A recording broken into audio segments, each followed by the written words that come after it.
Welcome, Alan, once again to Global Conversations. And with a quick recap of the episode that we had last time, it was about relationships and Mm, mainly about the art of reading, face reading, and how it can help in business and all of mm. that. So, today I would like to start with imposter syndrome. Exactly is imposter syndrome, and why is it so? Uh, Famous among the people who are successful? Why do they start doubting themselves when they are on Well, a height or on a level of success? well, one of the things is that we're always, those that are good at what they do are always learning and always trying to move forward. Now, people who get imposter syndrome usually have a focus on their clients, the audience. The people are important to them and they want to be able to deliver the best thing that they possibly can to those people.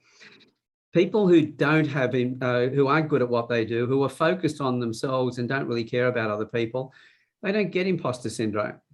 Because I had a guy that I had worked with many years ago. He ran a company, and I went in and tried to help him with building relationships in the organisation. But he would get up and do presentations in front of people, Mhm. and as he'd finish the presentation, he'd come away and he'd go, "Oh, that was a 10," self-critiquing him. And I went, "It was lucky to be a 3." And it was all about his ego. So if you've got an ego, then you're probably not going to get imposter syndrome. The people who get imposter syndrome doubt themselves that they're not good enough, or they want to make sure that they're giving their clients the absolute best. Everything they can possibly do, they want to give. No matter how good I get butterflies every time I go out and talk to people. I'll go out and I can carry the show when I go up on stage. But before that, I'm nervous. But when I connect with people, I start talking to them and I realize I'm getting rapport and everything else, the butterflies disappear. Yes. And so my focus is in making sure that I can deliver the best possible experiences I can to the people I'm talking to. And I'm going to be judging myself as to whether I'm actually doing that or not.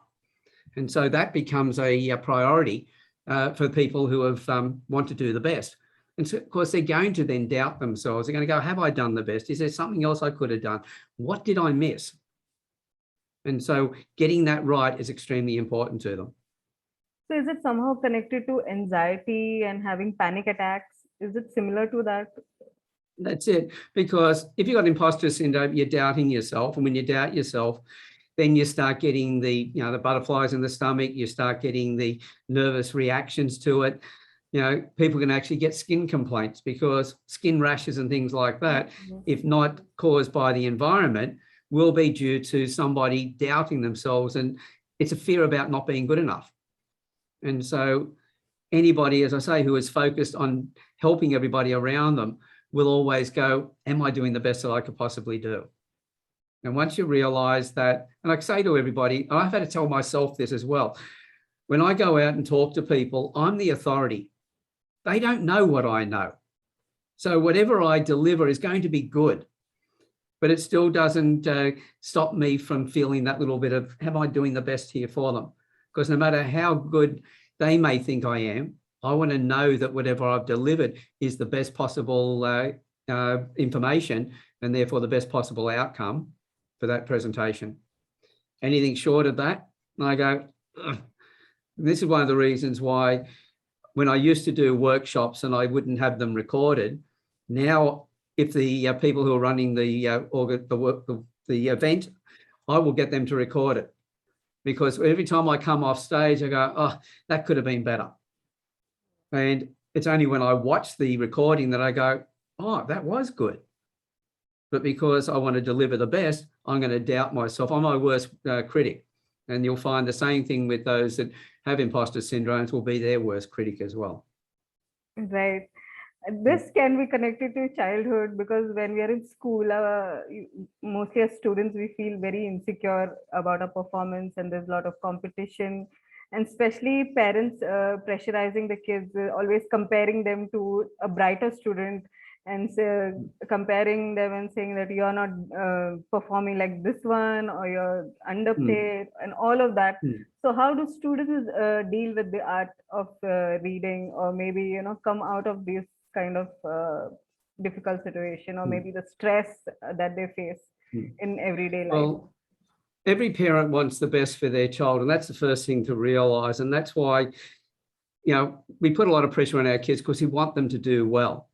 But what we forget is that when we put pressure on them, we make them more apprehensive about things. We actually create problems for them. When it comes to reading people, if I can see a child, I know how they like to take information and process it, the same as I do an adult. So I know how they need to be spoken to. So I change the way in which I speak to them. There are certain traits that tell me how much information that child needs to take in. I know in what order it needs to be delivered. Now, if the teacher teaches in a different way to what that child needs, the child's going to miss out. And of course, the child gets a bad report card because they don't succeed as well as they could. And the next thing you know, the parent and the teachers are saying, you didn't do good enough, what's wrong? Well, nobody's realizing that the teachers haven't communicated with that particular child in the way that they need to be communicated with. So I've got courses now for school teachers so they can learn how to read a child, understand that child's learning style. And even if they've got 30 children in the class and all those children are going to be different, they know how to change the way they speak to each child to the way that each child needs to be spoken to. And the teachers go, oh, that's a lot of work. But if the teachers can do that, they don't have the headaches that they've got now. The child will be successful, which means it gets the principal off their back. It gets the education department off their back because they then seem to be a successful teacher. And because the child is happier and doing better at school, the parents are off their back as well. And so the parents now think they're a great teacher. And all they had to do was to communicate with the child in the right way. If you make the lesson interesting to what the child likes, then the child is going to learn a lot more. And you can do that just by changing the way you talk to them. So it's not just the child learning how to read faces, the teachers and the parents as well. If they know how to read faces, you actually get an exponential improvement right across the board. So what are the key factors that a student can do to improve himself or herself or their performance in school or maybe universities? What is the advice to them? Well, the more that they understand their own personality, they understand where their gifts are, the things that they're going to be really strong at doing. And they'll also know why their buttons get pushed in certain situations. And if they know what traits are being triggered and why they're being triggered, then they can go, right, I'm not going to have my environment set up that way. I'll set it up in a different way. Now, a child may think, well, I love music and things like that. They sit down to study and they put their music on and find the music is distracting. Well, music, a different type of music, can actually change the way in which they study.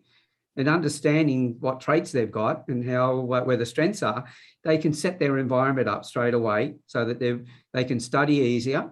If the time goes quicker, it doesn't. They don't sit there going, "I've got to keep studying," and they're fighting the study. They can actually do it in the right time frame.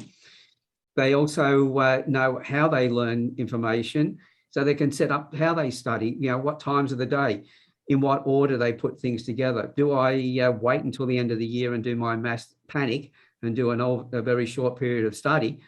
Or if I'm a sequential learner, then they need to learn as they're going along. And each item, they fully understand that, get the next item, understand that, put the two together, understand the two together, then look at the third item. It's a bit like painting by numbers. So if a child's got that sequential learning style, they virtually study all year because they have to fully understand something before they get to the last item. They've got to understand each of them in order, which means by the end of the year, they have done their study all year. But they also know that their personality trait is one where they build confidence, then they're likely to doubt themselves at the end of the year, put themselves through a lot of pressure to do an exam, which they're going to, blitz. They're going to do it brilliantly because they really know the stuff, but they doubt themselves. Right. So the more they understand their traits, they can go, okay, I'm starting to feel this way. What caused that? Oh, that's that trait. And they can look at it and go, right, is this real or is this just my imagination? Is it my trait getting away from me? And am I doubting myself because of that? So knowing where your traits, the downside of your traits, as they call them, we know how the environment will affect us. We know how to structure things. And instead of then the traits controlling us, we take dominion over them. We set our environment up. We know where our true strengths are, and we can set our environment up so that we actually work with our strengths and not put ourselves in a situation where our weaknesses get in the way and hold us back.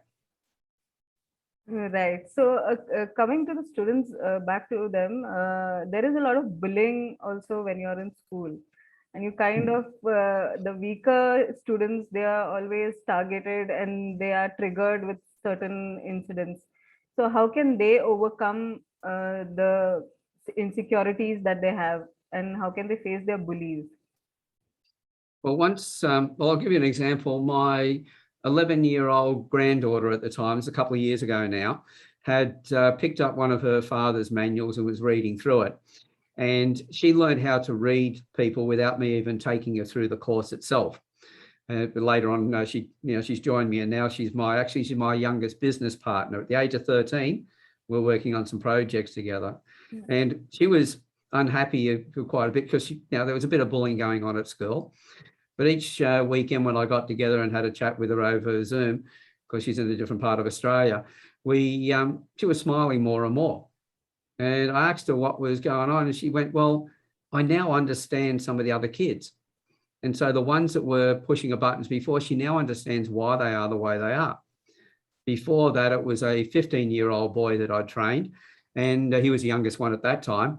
And I'd asked him after he did the master program, I said, how are you using it? And he said, well, where his mate, who was 14 at the time, who did the course as well, and told me he was using it to read the teachers. And I asked him how that was working for him. And he went, well, I really know how to pick my marks. I'm stirring them more than I ever stirred them before. And I'm not getting into trouble because I know which ones will tolerate it, which ones won't. And I said, well, that's a great for you, but it's not something I can use as a marketing line and that out to the public. But when I asked the other one, he said, well, I'm not profiling the teachers, I'm profiling the other students. And I said, and what have you been getting out of that? He says, I now understand them. And I went, well, what has that given you? He said, tolerance. So bullying usually comes from kids who aren't happy in themselves. Right. They've either been bullied at home themselves or bullied somewhere else. Their self-esteem isn't that great. And the best way to feel better about yourself when you're not feeling good is to find someone else who feels worse than you. And so if there's no one around you who feels worse than you and you're bigger than the other kids, you make someone else feel worse than you. And so bullies do that. But if their victim knows how, knows their personalities and why they do the things that they do, they can change the conversations that they're having with that bully that disempowers the bully. And so the bully no longer has the power over, and when the bully no longer has the power, he or she will stop doing what they're doing. So you don't beat bullies up. You empower the victims, the people that they push around, so that they no longer get affected by the bullies. And then instead of putting your hands around the throat of the bully, so to speak, you put your arm around their shoulder and go, right, now let's raise your self-esteem. Right. And quite often you use the ones that were being bullied by them as the person who works with them to help them raise their self-esteem. And I've done it over and over, and every time it's broken down the barriers between these kids and bullying has disappeared. Coming to the bullies, there are bigger bullies known as criminals in the society, and Justice Department, the ones who are working round the clock, police and all of them, how can they use this technique to identify criminals or maybe profile them so that they can work a good balance, or maybe they can change around their lives, the criminals? How does this work? I mean, are there any courses that you're doing with the Justice Department? Yeah, well, see, there are some people who they're just wired badly. They are the people who the easiest way for them to get ahead is to put other people down, is to use other people. They say that in the general public, about 1% of people fit into the psychopath role. Right. Then you have other people right at the other end, and you've got people on what I call a sliding scale between the two. And I call it a sliding scale because depending on how people are feeling, depends on which end of that scale they're going to slide to. So if you've got somebody who is unhappy at work, then you'll guarantee that they'll make other people unhappy as well. They'll complain about it. And if all they do is complain, they're dragging other people down anyway. So in 2016, the Gallup research in the Western world was showing that 40% of people were disengaged in the work. Another 18% were actively disengaged. The actively disengaged just didn't want to be at work, but they were also telling everybody, both inside the organisation and outside. They rubbished their bosses, the organisation, every chance they had. So while that kept on happening, it's like cancer, a bit of rust. It just keeps building and building. And by 2018, where it was a total of 66% in 2016, 2 years later, it was 87% of people didn't want to be at work. And so, but as soon as you understand how that other person needs to be spoken to and you change the way that you speak to them, immediately you will get a different response from them. And simply put, say if I walk up to you and I smile, I guarantee I'm going to get a smile back. If I walk up to you and I'm looking pretty angry and I'm growling and everything else, I'm going to get a completely different response. I'm not going to get a smile from you unless you enjoy seeing me in pain and you're making you happy about it. So straight away, we know we affect everybody. So we can understand somebody's personality and talk to them differently. Straight away, we change the situation. And that's where knowing yourself, first of all, is the first rule. Be able to read the other person and then realize the difference between you and them, where you are on the world scale, so to speak, and therefore change the way that you like to be spoken to match the way that they want to be spoken to. You do that, automatically you're going to get a different result straight away. In the workplace, that will be building, just getting a better relationship with the people in your organization, those around you. If for a salesperson, it means connecting with your client more effectively so that they want to do business with you, so they want to buy from you and you don't have to sell to them because they're too busy trying to buy from you. And at the same time, leaders to actually become leaders and not just manage people, forgetting about the micromanagement, leading people in a way that they can walk away from the organization and the people they're leading will continue working in their absence. And it's all in the way in which we relate to people. But the quickest way to get that strong communication is always to be able to understand the other person's personality and talk to them in the way that they need to be spoken to. Right. So what are the courses that you are offering and how does it help in the different spheres of life? Could you tell our viewers, like in brief, about the... Well, I think I gave you last time a link to a free course. Yes, I included. And that is a best place to start because it's about 28 minutes. It's broken into 14 modules. So the longest module is 5 minutes and therefore the shortest module is about 28 seconds. But it covers a bit of information in that 28 seconds. It talks about the different areas where you can use this. It actually gives you some examples. You can go out and practice for yourself. You can read particular traits in people's faces and where their eyes move when they're sourcing information. And so that's a starting point. And then from there, it talks about other courses. And in that course, it's got the link to the other courses. So everything from short courses on how to build personal relationships, if you're looking for a new partner or improving the relationship with your loved ones that you have already. There are ones there for parents and school teachers to understand the personality, 3 traits in particular, which are a problem at school because they don't fit the education system the way it's been designed. There's nothing wrong with these kids. And once you understand those traits, problems in the classroom disappear. There are other courses there on where people use the micro expressions as a lie detector. As I think I've said before, I use as a truth seeker. And so I've got a course up there that talks about the micro expressions, little twitches on the face that give away what somebody's really feeling at the time. And I've called that the truth seeker. So these are short courses they can do online. There's stepping up from that. There's one that it's a program which they do in one of the online courses. They then do I do their complete profile for them. So the first part, they do it themselves. The profile, I do it for them. And then we get together and this is where we work together, looking at somebody they're trying to build a relationship with. And we go through their profile and how they need to change the way they like to be spoken to match that other person. And we do that because we're looking at that other person's face. Could be a photographic on their computer. It could be a LinkedIn profile, website, Facebook, or anything like that.